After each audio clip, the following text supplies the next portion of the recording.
जानकर ये चौंक जाएंगे कि देश की जो 100% संपत्ति है, उस संपत्ति में केवल मात्र 2% एससी के लोगों के लिए है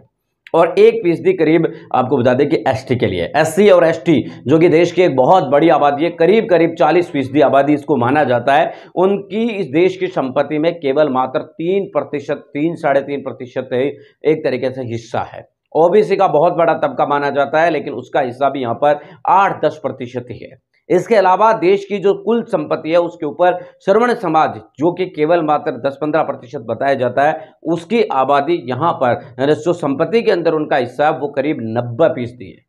इस तरीके का आपको बता दें कि मैं कोई अपने मन से नहीं बता रहा हूं, लेकिन आज दैनिक भास्कर अखबार में छपी आंकड़े जो आप अपनी स्क्रीन पर इस वक्त देखना शुरू कर चुके हैं, उनके मुताबिक वो कहते हैं कि देश में अमीरों की जातिगत असमानता दिखती है। अमीरों में 90% सामान्य समाज से आते हैं, 8% ओबीसी समाज से और 3% केवल एससी एसटी वर्ग से आते हैं। उन्होंने कहा कि ये आंकड़े बिजनेस स्टैंडर्ड ने 3 रिसर्च के आधार पर निकाले हैं। उन्होंने कहा कि ताजा सर्वे के मुताबिक देश की आबादी में 41% ओबीसी, 20% एससी, 9% एसटी और 30% सामान्य बताया जाता है, लेकिन इसमें भी काफी ज्यादा असमान है।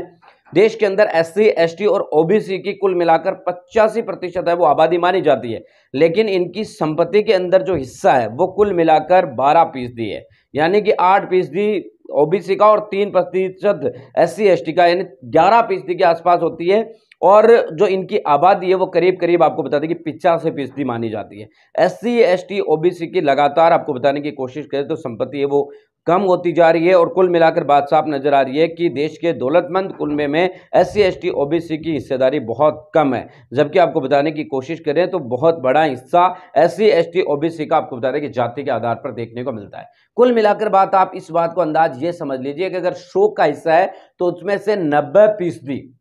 जो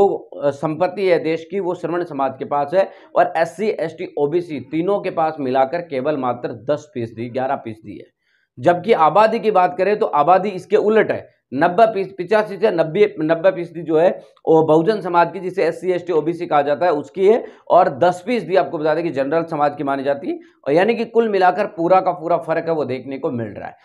आपने सुना होगा कि मान्यवर कांशीराम साहब हो, बाबा साहब डॉक्टर भीमराव अंबेडकर हो, ये लगातार ये कहते रहेंगे जब देश की आज़ादी हुई, बंटवारा हुआ देश के अंदर, तब आपको बता दें कि बंटवारा